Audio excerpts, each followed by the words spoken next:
Arnaque sur les procédures de voyage étudiants pour les études, que ce soit en France ou en Belgique.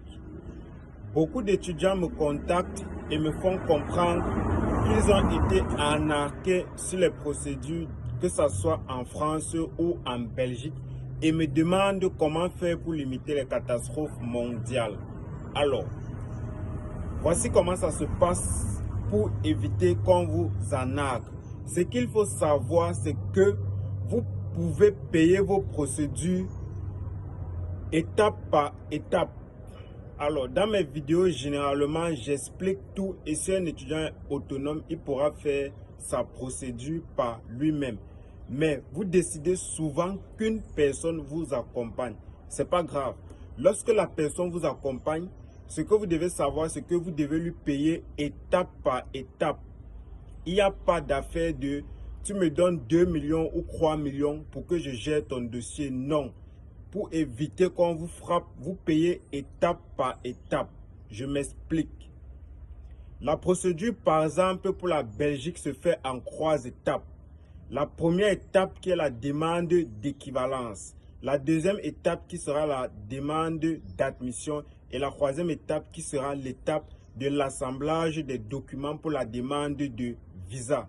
Ça veut dire que vous payez la personne pour vous donner l'argent de la demande d'équivalence. C'est quand l'équivalence sort que vous redonnez encore l'argent pour la demande d'admission. Et lorsque l'admission sort, vous donnez l'argent pour l'assemblage des documents pour la demande de visa. Là, vous êtes d'accord avec moi que vous n'avez pas des millions à porter pour donner à quelqu'un. Non. Vous payez étape par étape. Ça veut dire que si l'équivalence ne sort pas, vous vous arrêtez là. Vous voyez que les dépenses sont réduites.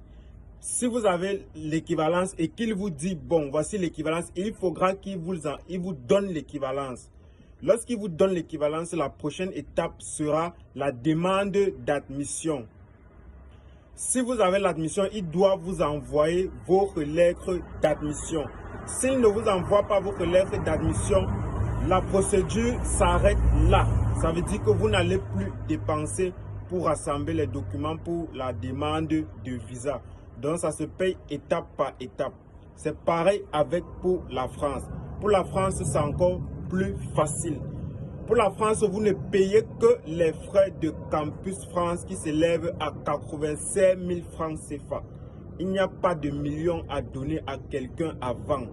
Vous payez les frais de 85 000 et vous avez droit à 7 établissements publics. Ça veut dire que les 85 000 que vous donnez vont servir à postuler dans 7 établissements.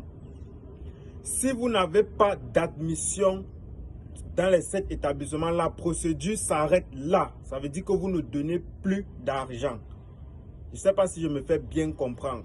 Ça veut dire que ceux qu'on arnaque, c'est eux qui veulent qu'on les arnaque. Il n'y a pas de millions à donner à quelqu'un pour la procédure d'études, que ce soit en Belgique ou en France. C'est étape par étape et on ne saute pas les étapes.